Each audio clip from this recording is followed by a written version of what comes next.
ராமநாதபுரத்தில் அதிமுக வேட்பாளரை ஆதரித்து வாக்கு சேகரிப்பில் ஈடுபட்ட அதிமுக பேச்சாளர் விந்தியா எதிர்க்கட்சிகளை விமர்சனங்களால் விளாசியதை மைக்கச்சேரி பகுதியில் பார்க்கலாம். எனக்கு பரமக்குடி மக்கள் மேல ரொம்பவே மரியாதை இருக்கு. பரமக்குடி பேரையே கெடுக்கிற ஒரு கமல்ஹாசன் கண்ணுல கத்தி வச்சு குத்த போனாலும் கண் சிமிட்டாம நிக்கிறவங்க பரமக்குடிக்காரங்க. ஆனா இன்னைக்கு திமுக கையில கைத்தடியா நின்னுகிட்டு இருக்காரு கமல்ஹாசன். இதெல்லாம் நல்லா இருக்கா? எவ்வளவு சீப்பான துணி வாங்கினாலும் தண்ணியில பட்டாதான் சாயம் போகும். ஆனா தண்ணியில படாமலே சாயம் போன ஆளு கமல்ஹாசன் தான். கலைஞரின் மகன் ஸ்டாலின் சொல்றதே கெட்ட வார்த்தைன்னு பேசின கமல்ஹாசன் இன்னைக்கு என்ன பண்றாரு? திமுக கூட்டணி பேச்சுவார்த்தைக்கு ஸ்டாலின் மகன் உதயநிதி கிட்ட கை கட்டிக்கிட்டு நிக்கிறாரு. அவர்கிட்ட அவங்க கட்சிக்காரங்க போய் கேட்டாங்களா, என்ன சார் பேச்சுவார்த்தை என்னாச்சு, என்ன சொன்னாங்கன்னு. அது கமல் சொன்னாரா, டார்ச் லைட்லயே நிக்க சொல்லிட்டாங்கன்னு. அப்படியா சார், எத்தனை தொகுதி, எந்த தொகுதின்னு கேட்டாங்களா. தொகுதியில இல்லப்பா, கையில புடிச்சுக்கிட்டு நிக்க சொல்லிட்டாங்க டார்ச் லைட்டோட. இவரு டார்ச் லைட்ட வீசி டிவி எல்லாம் உடைச்சிட்டு கட்சி ஆரம்பிச்சாரு திமுகவை எதிர்த்து. நம்ம எல்லாம் தான் வீரன் நினைச்சுக்கிட்டு தப்பா நினைச்சிட்டோம். அவர் அன்னைக்கே டார்ச் லைட் வீசினது டார்ச் லைட்ட உடைக்கிறதுக்காக தான். அந்த கூட்டணியில இன்னொருத்தர் இருக்காரு, திருமாவளவன். அவரை பார்த்தா எனக்கு ஒரு வடிவேலு காமெடி ஞாபகம் வரும்.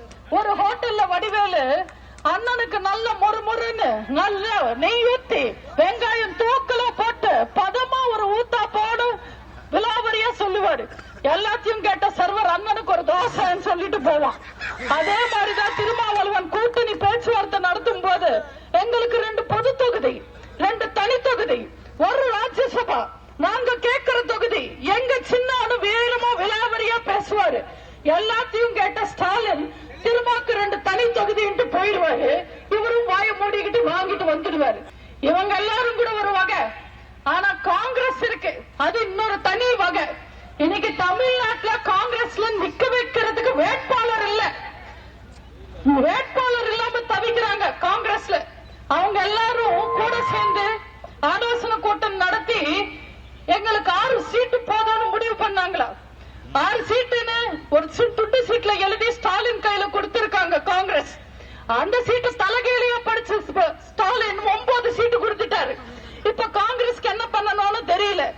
இதை விட பெரிய காமெடி பாமக பாஜக சேர்ந்ததுதான். நீங்க எல்லாரும் லலிதா ஜுவல்லர்ஸ் அட்வர்டைஸ்மெண்ட் பார்த்திருப்பீங்க. ஒருத்தர் மொட்டை போட்டுக்கிட்டு அந்த ஓனர் வந்து பேசுவார், நல்லா பேசுவார்.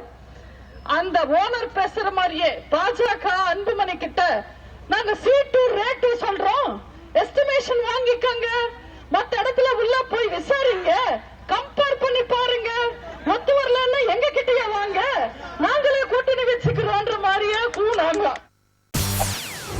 செய்திகளை உடனுக்குடன் தெரிந்து கொள்ள உடனே சப்ஸ்கிரைப் பண்ணுங்க.